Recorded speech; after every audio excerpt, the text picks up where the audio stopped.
again from First Congregational Church in Port Washington, Wisconsin, with another Gap Chat today. But we're going to do something a little bit interesting. I've got some fellow participants with me. There's Phil and Lorraine and Jean, and they're all members of the council. And we had a very interesting and important annual meeting this morning. And we want to do a little recap for those of you who are members. So if you didn't have a chance to participate on the Zoom meeting today, we want you to be as informed as can be in terms of what's going on at the church and what it means for you. So let's just jump right in. I'm going to throw it out to the group if there were any general reactions, any surprises, anything that stood out to you of great importance that you think our fellow members checking in on this Gap Chat might need to know about today. I could say something. Hi, Jean. We know we don't have your video, but please give us your audio. I was very appreciative of Ken Matthews voicing support for the budget. Yeah. That he's usually our devil's advocate. Well, Ken asked some very good questions this morning. He did. Well, good. Thank you, Jean. Phil, Lorraine? Well, I think everything went really well. This I think was our first opportunity to really express to the congregation in general, the challenges that we're facing right now as a church, as a congregation. I think the reaction was about what we would have expected from everyone, but it was still reasoned, and we knew that there was going to be some questions, but I think everyone handled it pretty well. I think everything overall went as well as could be expected. Didn't you have the sense that the people present, the church members, were listening quite intently and very engaged as full participants? They wanted to know what was going on with their church and what might be the best decisions moving forward. Yes, I would agree with that completely. And I think we were concerned that using the Zoom format, we were not going to get as much participation as we would typically. And I saw all of the familiar faces. The people that we would normally expect at those meetings were there, and everyone participated. I thought it was very positive. Yeah, now that you mentioned that, I think we had just about the same number of people that usually participate in the annual meeting. Yes. And Lorraine, I think you even said that might be the case if we use Zoom this year. I did. And one of the things I wanted to add was my thank you to Ken Matthews, because he was able to put into words what I was not able to, and the approval of our budget as it is, even with a deficit, was, I think, a very important step forward. I think it was important for everyone to hear again about the Finance Committee, the Stewardship Committee, all the things that we're doing to continue the mission of this church. And I think hearing about the candidates that are coming in July to interview for the full-time minister, I think that was very reassuring, and I think people appreciated that update as well. Yeah.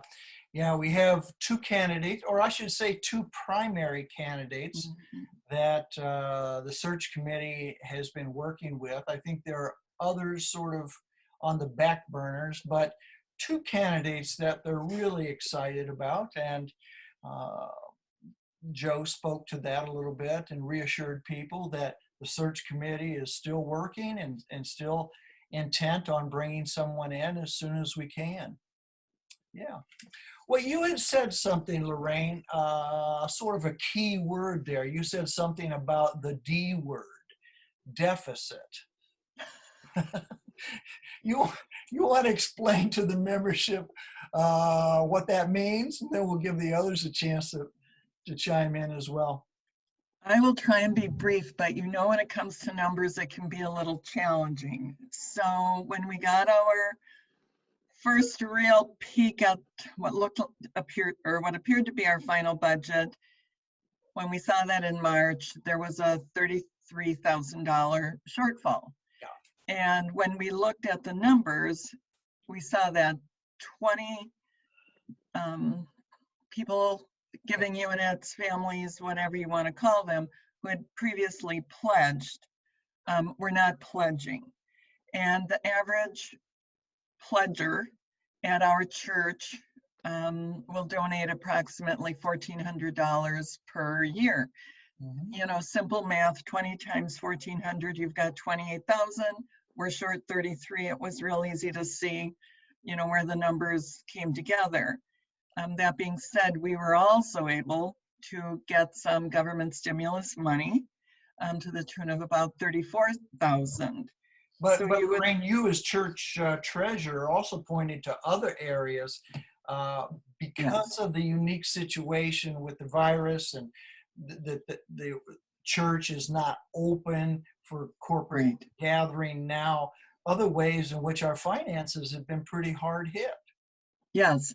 So even though we were $33,000 short, and we got about $34,000 as a loan/gift from the government stimulus, because we are not meeting regularly, we are down in an area of our identified revenue, which is, you know, people who will put their name on a check or an envelope, but don't pledge. Our unidentified revenue is down as well. And those are the people that might be visitors who are, you know, throwing $10 in the collection plate. Our building usage is down because we don't have groups using Fellowship Hall or things like that. In addition, we have, I'm going to use the number 20 again, because we have another group of 20 people who usually pledge who have not made a payment so far this year. Doesn't mean they're not going to, you know, they might just be waiting, or perhaps it's their giving pattern to always write out their check in October or December. But all of this takes us to a shortfall of about 30,000. And then if you add in the Port Preschool, which is another revenue source for us, and the fact Large, that, pardon me? a large income source. Yes, $20,000 almost in rent per year for the Port Preschool, and they're not really sure what their enrollment is going to be or how they're going to define their school year at this point. So I'm, you know, constantly in touch with them, and they are with me, and we're keeping each other apprised of what's going on. But yes, you add all of these unknowns together, and it's the perfect storm, and very, very difficult to pass any kind of budget. Well, in large part because none of us know where it's all leading. Right. And we don't know. If we knew that this was the limit of our Yes. deficit budget, we could take steps, we could make plans to deal with that. But who knows if this will extend beyond 2020 into 2021, all of that, all of that. Jean, do you have a crystal ball? Who? Yes, you, Jean. Are you kidding? You can't. You're the council chair. So I must know the answer, right? That's what we're hoping, because the rest of us are sort of in that gray space where we search for known facts or known periods of time or known numbers to try and put some kind of equation together, but there's so many unknowns that the council has talked about. It's hard to make those projections. Right. I think it's very difficult for us to make any kind of a projection at this point. We don't know. We don't know how long this is going to last. It doesn't seem to be slacking off, going away, magically disappearing with the summer. No. You know, and is it going to get worse in fall? What's going to happen? We don't know. We don't know. Now, Phil, we'll talk about this in a moment, but you're a newcomer on the council. You're the associate chair. That's Jean is the new chair. You're the associate chair, I guess, as of today. And, you know, with a new set of fresh eyes, how are you seeing this deficit budget for the congregation? Um, Well, I'm new to the council now, but I'm not totally green. I was the treasurer for 5 years, a number of That's years right. ago. That's right. Uh, And in my experience, we, the budget year, every year is a challenge. Because we're predicting based on pledges that come in, and we try to put those two numbers together. I don't know the exact history completely, but I have to guess that this is the biggest deficit that we've ever faced in a budget year. And we're trying to plan for that in all of the ways that I think have been brought up with the stewardship committee, with the finance committee, and all of the plans that we're making around that.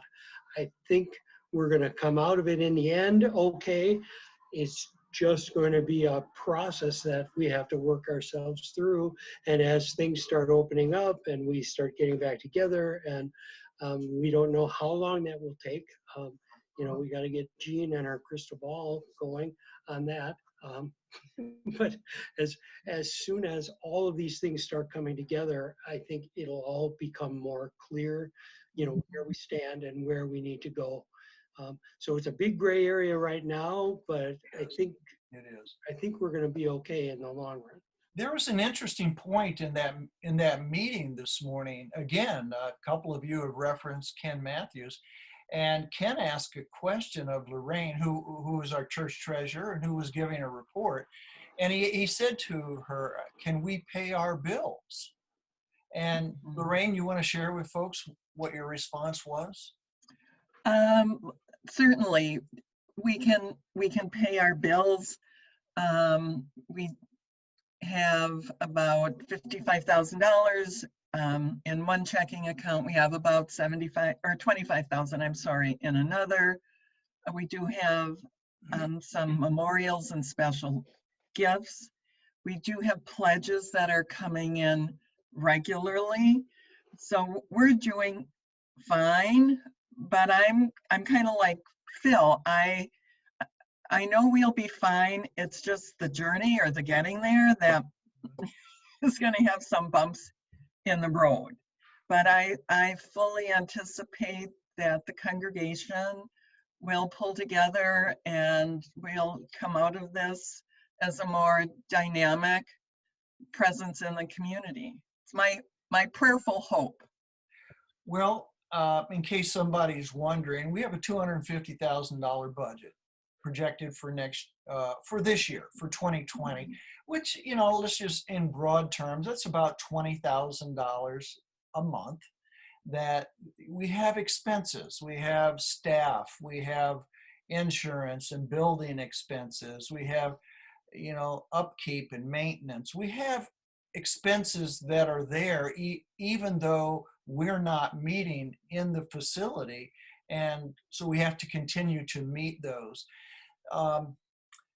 So the good news is we do have a couple of accounts that have some money in them. The bad news is that our expenses are $20,000 a month, and we're not meeting that number. So we're having to subtract monies from our accounts every month at this point, thousands of dollars every month. There is some reason, as Phil said, some reason for hope, because we have instituted some changes.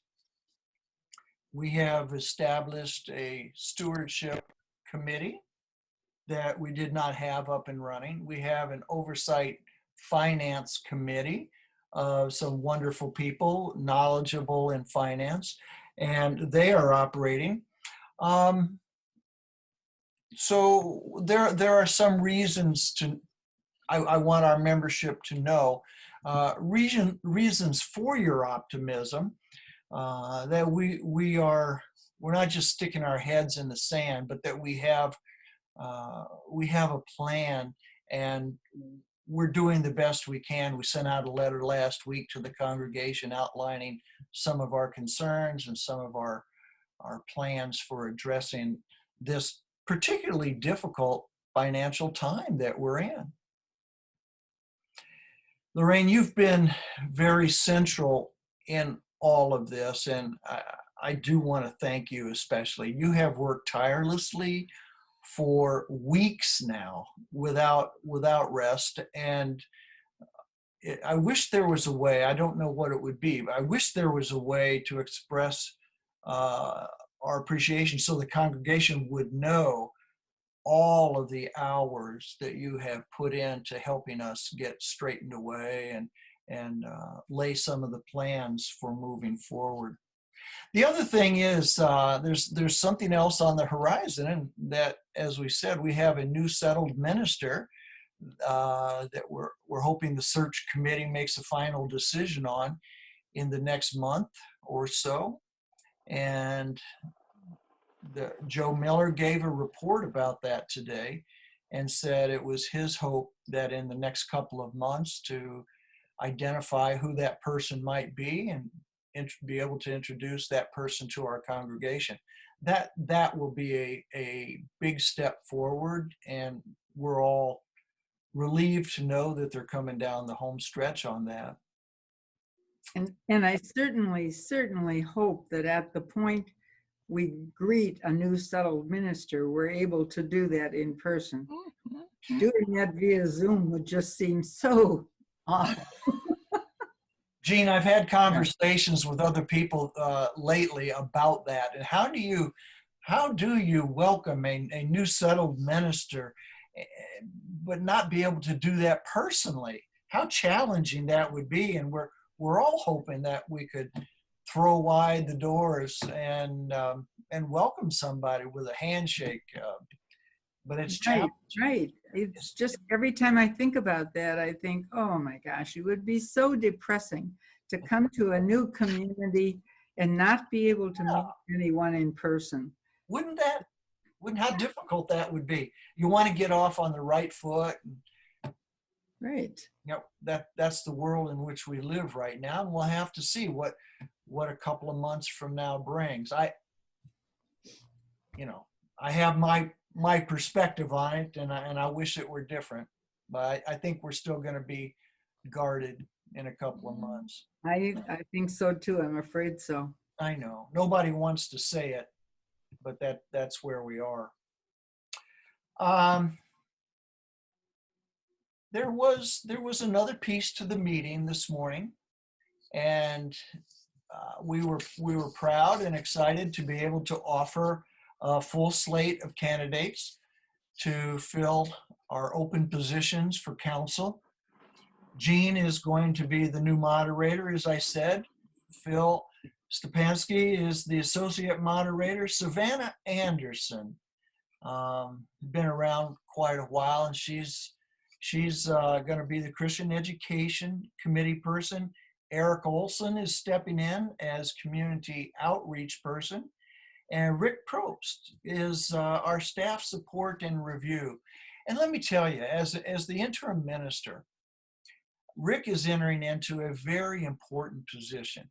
The staff needs to feel the support of the congregation. And sometimes that's as simple as doubling their income. But if you can't do that, to at least have somebody who steps in and says, how is it going? Any issues? Are you feeling the support of the council? And so that becomes a real important position.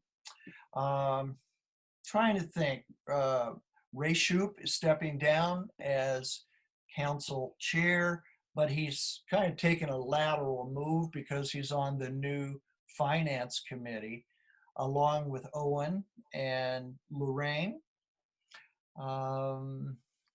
Sherry Dimmer. And Sherry Dimmer, that's right. So that's the finance committee. And then Mr. Jacques is going to be the chair for the new stewardship committee. So we're in good shape. We're in great shape, and having those people in place and involved both in their committees and at the council level, we're going to be okay moving forward. But we're only going to be able to move forward, not just with a new settled minister in place, not just with council beginning to see the problems fully, but with everybody's help and everybody circling the wagons and knowing that we as a church face a difficult time financially right now, and that we are going to work intentionally together to grow our church. And if we can do that, if people take that seriously, get involved, there's good reason for optimism for this this church with a great history. Gene, you find that crystal ball yet? No, I think I lost it in my garden. I'm not sure. Well, it's a good day to get out there and garden today. I hope you enjoy that. Me Any too. final comments, folks? Oh, no. Hope to see you all in person soon. Yeah, I know. Your work. And Jim, if I can just take a second to say, when the new settled minister comes in and we have to say goodbye to you, that's not going to be a very easy thing. We really appreciate all that you've done for us over this time. Well, thank you, Phil. It's truly a great honor to spend this season with you. That's the downside of my work now, as I concentrate on being a specialist in interim work. You move in quickly, you establish some relationships, you get to know people, and before you turn around one full term, it's time to go. And I'll be honest with you, Phil, I'm not real good with goodbyes. I anticipate that will be a bit challenging for me, and we'll work at that together. But I appreciate that. It's awfully kind of you to say that. Thank you. Thank you. Well, I hope those of you who are checking in on our Gap Chat have a better sense of where the church is headed and who is steering the ship. You have some very fine people with great talent and great commitment that care deeply for First Congregational Church in Port Washington. And for them, I am eternally grateful, as well as for your support. This is Jim McKenzie saying stay well, stay safe, and stay faithful. We'll see you next time right here in the Gap.